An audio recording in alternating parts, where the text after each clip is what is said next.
It's dark and I'm outside my flat and everything, waiting for the taxi, which is going to take me off to, well, first it's going to take me to the airport obviously, and then the one plane's going to take me to Paris, and another plane's going to take me to Japan, and then another plane's going to take me to Honolulu for 3 days. It takes me nearly 3 days to get there, and then I'll be coming back via Seattle and Amsterdam. That wasn't the initial planned way of doing it.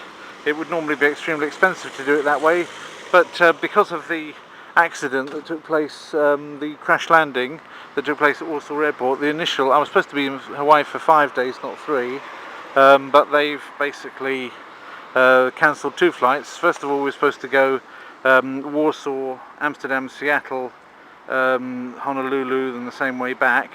Then they tried to reroute us. That was cancelled, so they tried to reroute us on a flight going through Paris and then Los Angeles, and then we tried to. That was also then cancelled out of Warsaw because of the jolly old fog. So we ended up with this solution. So we'll see how it goes. Anyway, on this series we're going to take you all the way around the world, not in 80 days, but in 8 days, because I'm back on the 8th day. This is a Thursday the 4th of November, and in the Thursday after I'm coming back. So it's around the world in 8 days, or in other words, Uncle Davey visits Honolulu or Hawaii or whatever. So there we go. Karina kindly helped me take the cases out. Okay, so minutes later I'm in the taxi, already making good time. I said it was 7 o'clock, didn't I? It's not 7 o'clock. Did I say it was 7 o'clock? 7 o'clock's when the flight departs. Feels like 7 o'clock. It's only 10 to 5. You have to be there early. Thankfully I live very close to the airport in Warsaw, so that's not an issue. However, it is rush hour, so I wanted to give a bit more time. I had a bath just before leaving and a shave, because I thought to myself, well, that long on a plane, I've never really been that long on a plane before, so I don't really know what I'm going to feel like. So, mind you, I have been that long in a car before, and that's driving it. So it shouldn't be that strange, but still. And I bothered to take with me this time my noise-reducing headphones, so that should also help things a bit. So as ever, they tell you to be there at least 2 hours before, which we are. I mean, it's 19:05 and it's just coming up to 2 hours before. I've been here already about 10 minutes. And all this time, there's 17:02, which is here, 5, sorry, to Paris. It says check-in closed, doesn't it? Check-in closed, Paris. Check-in closed. So it doesn't say it says 131 to 134 is where it would be. So that's interesting to find that one. So that's Paris. We're just coming into Paris later the same evening. To land. We're now in Paris, Charles de Gaulle, large, rather interesting airport that I filmed before. This is an area with a lot of interesting shops and things like that around it, and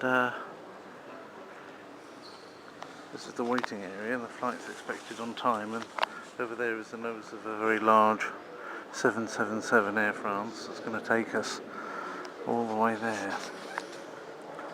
So there we are. Tokyo Narita, 23:20 supposed to leave, expected on time. And I hope my pals turn up shortly, because they went a different way to the way I went. I went to the transfer desk to see if we could get onward boarding passes from Narita to Honolulu, but got told no, and then afterwards they obviously went a different way to me up the stairs and got separated. But there's only one gate. There may be a number of ways to get to the gate, but there's only one gate, so and thankfully we've all got mobile phones, so they know to meet at the gate. So this is one of the new big Airbuses that are only 6 months old, that were plagued by delays. You can see it going double decker all the way down it. Of course, that's behind me, put the wing on it as well. Huge thing. Never been on one of those, and nor have most of you, I expect, unless you've been on a long haul flight in the last 6 months.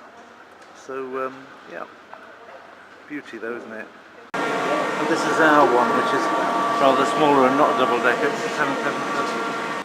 So we're still, it's a good time to film this because the engines haven't turned on yet. People are still walking in, and this is the flight going off to Japan now.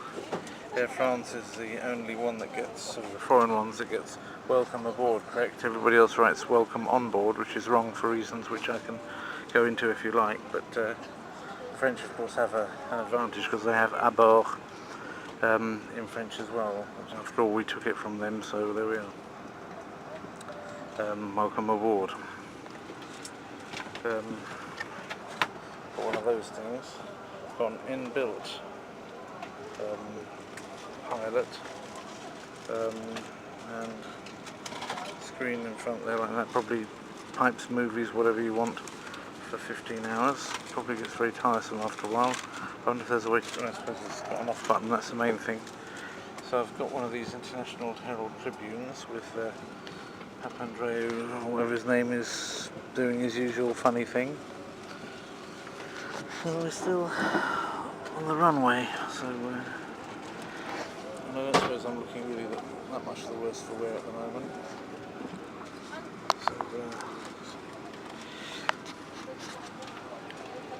So here we are. That's what it looks like at the moment. It's very broad. It's got, this is A row, and the furthest one over there by that window is L row. So you can work out for yourself how many that is. That's 12. Although, in fact, at this point of the aircraft there aren't actually 12 seats, but I think at the widest point there is. And one interesting touch worth filming, of course, is this a curved table here, so that you can get it around your stomach. If you have a curved stomach, as I do, so the line of the table is actually curved down there, which is interesting. You can see the way it stashes, so that's quite a good idea.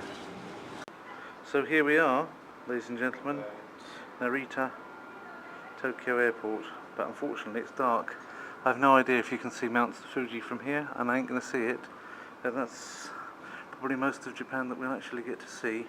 There's a nice welcoming committee for our small group to show us where to go next, but this is as much of Japan as I'm likely to see this visit, actually, just the concrete. So there we go, this is the tax-free shop, Asakusa, and it is called Fasola, which is is Polish for bean. Mr. Bean in Polish is yes fasola, so that's one for all the Poles out there.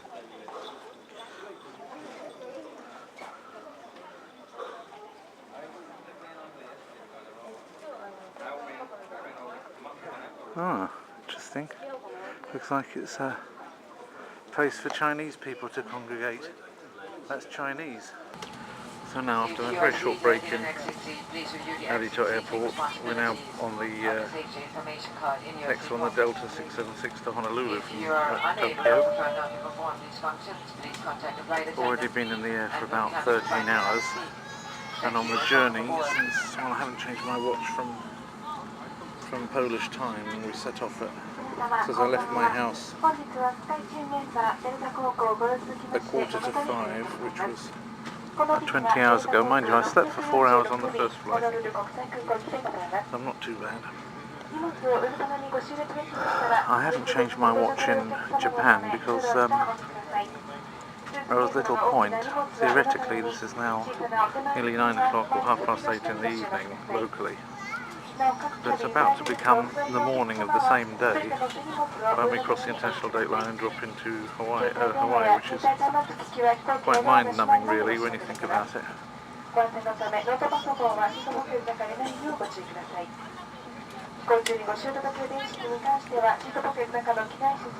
So we have to think mentally of the time that it would have taken to go that way just in our taxi. Then turning back to America and then Eden. It's going to be interesting to see how I feel at that point. At the moment I'm okay.